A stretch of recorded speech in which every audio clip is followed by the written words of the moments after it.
Greetings fellow Earthlings and welcome to this tiny garage.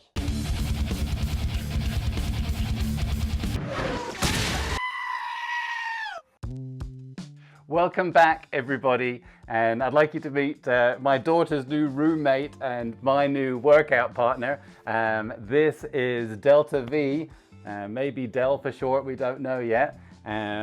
She is very cute. She's going to be my new garage partner as well at times. Last week we had some trouble with the Piston 6. I thought that we had success, that we had installed it, but no. It turns out that when I rotated the engine over to get the wrist pin the rest of the way in, it didn't go in. The conrod fell to one side and I ended up putting the wrist pin perfectly through just the piston. And the way I found that out is after you guys left, I rotated the engine and the piston went up, but then it didn't go back down again. So this week, yes, we have to get that piston out, which I thought we'd have to split the engine apart. Let's go see what happens. We need to fix our mistake somehow. We need to get the piston out. Here's what I came up with. Rubbing alcohol. Gonna clean all the gooey stuff off. And then my daughter's glue gun with some of its pink Metaflake glue still attached. Not one stick, but 5 sticks. Then I'm gonna pull on it. Bonk. There we go. All right, there it is.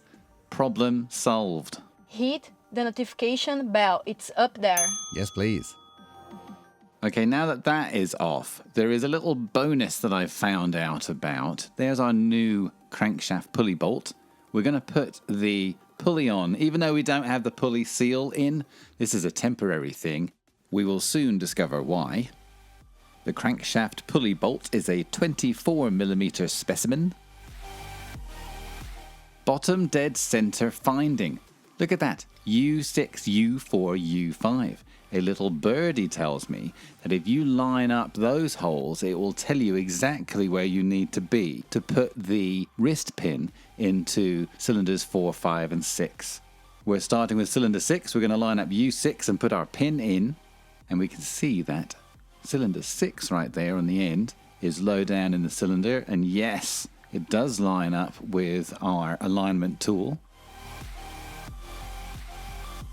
We are just using engine oil on the cylinder walls, and then of course some graphogen on the wrist pin bushing. Graphogen. Tell them Wonder Woman sent you.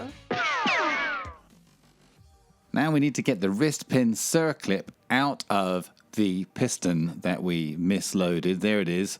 The circlip was loaded well, we just didn't actually put the wrist pin through a conrod. No! Using a tiny little screwdriver here to pull that out and using my thumb to try to stop it from doing that. There it is, found it. I would like if you would hit the like button. Wrist pin test fitting. Now I want to make sure before we're blinded by the piston, does this wrist pin go in here just fine? And the answer is yes, but it's such a tight fit, that's what we're really dealing with. Here's that same piston, and oh my gosh, that's even tighter. So that's why everything has to be perfectly lined up or it's not going to happen. Let's do it. 6 times a charm, right? Okay, I'm turning the engine upside down now. I need to make sure that we put the wrist pin in all the way while it's still upside down. I'm checking there to see if our conrod is lined up. Seems to be. And then here is piston 6. We're going to plunk that guy into the cylinder using our rubber mallet and our tapered piston ring compressor. All right, there I'm looking on the screen. You can see easily there, that's the piston coming up and lining up with the hole through the conrod. That's it. Now you can really see the alignment tool moves that piston and gets everything perfectly aligned. And then that wrist pin just has engine oil on it for lubrication. This didn't go perfectly smoothly, but I did get the wrist pin in. Then that piece of metal kind of got stuck, but I got it out. Checking with the boroscope there. And we can see that, yes, the wrist pin is all the way in. Now I've got a Circlip loaded. We're going to spin the engine back over just because it's much easier to do this Circlip thingy with the engine upright. Feeding it through with all my lines drawn like we spoke about last week.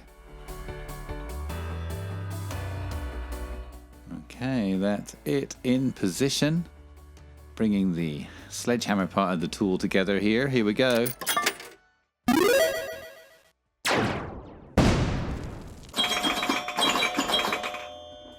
All right, let's see if we have a winner.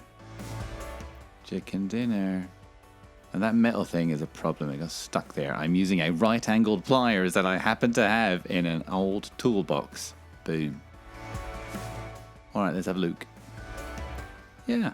A little murky through that camera, but yeah, that's it. We're in.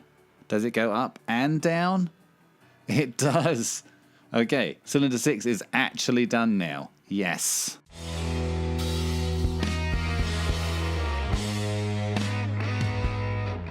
Now we just do piston 5. I don't know if that's more difficult or easier. We're going to line up our pulley with U5 now. It just seems too easy now. Thank you, Lee. Rolling it back upside down to get our conrod to hang nicely. There's our tapered piston ring compressor and piston 5 going up into the cylinder. Then having a look through the hole there just to sort of see when it lines up with our conrod. Then using the alignment tool to just really make sure they're all aligned. Wrist pin with some motor oil on it. Pretty much worked. And it sort of gets easier as we go here because the pistons and the circlips and everything are moving closer to you, closer to the end of the engine that you're looking into. Here I'm drawing on those marks so I know where to line up the tang of the circlip. There's a circlip loaded in our special tool. Then lining up the circlip with those marks.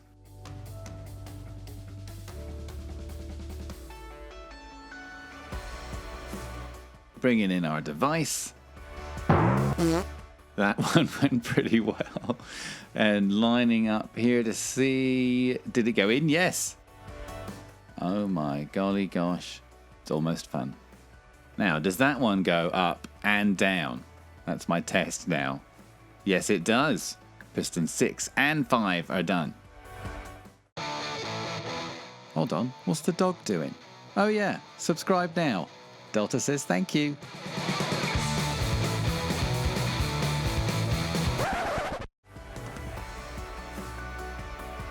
And now we're going to line up with U4 because the 4th piston is the last one.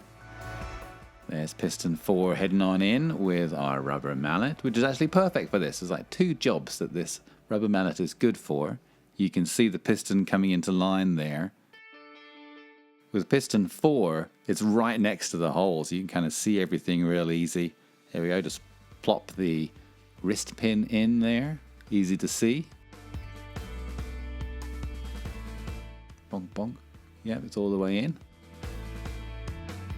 Then we are using our machine here. Here we go. We're going to load the final circlip in. And let's take a look, see? And we're good. Does it go down as well as up? It does. That's it. All the pistons are in. The assembly bore screw plug is this thing here. Small thing, long name. We are putting that back into 80 Newton meters. It's the most torque we have used as yet. Now that's in. Lovely. You'll never have to deal with that again. Hopefully. Famous last words. Now we have this power steering bracket that we had to take off around this time when we were disassembling the engine. Because of the whole putting the pistons into bank 2, reassembly and disassembly are not exactly the same.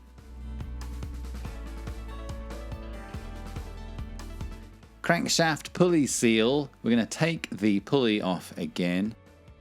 I need to put the seal on. The one on the left, the red one, that is the Victor Reitz. and the one on the right is the Porsche one.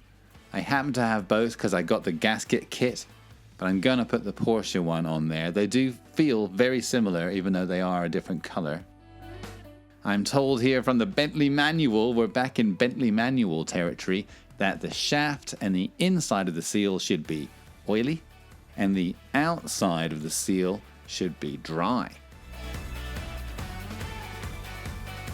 Now I'm cleaning the surface of the engine case that the dry part of the seal will touch. Putting the seal in position there. Now there is a special Porsche tool you're supposed to use for this, but I got this plastic plumbing device at the local hardware store for maybe $1. It's supposed to go in at an even amount. It was fairly easy to do that with the rubber mallet, and that's it. It's all the way in. Okay, now we can put the crankshaft pulley in properly.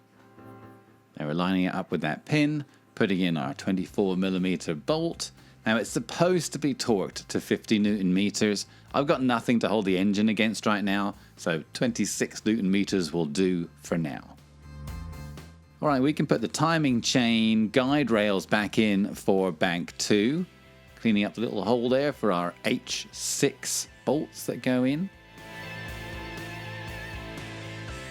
Torquing those to 10 Newton meters. Now here comes the top one with that funny little bump on it. Exactly the same bolt, also to 10 Newton meters. And then we can put our camshaft primary chain sprocket back in, zip tie it, and it all looks lovely.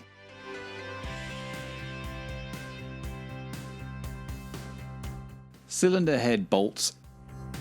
We put these cylinder head bolts in just to hold the bearing carrier in place. We don't need them anymore. And there we go, looking a bit more symmetrical. Pretty clean. I know not clean enough for many of you, but I think for this car, it's clean enough.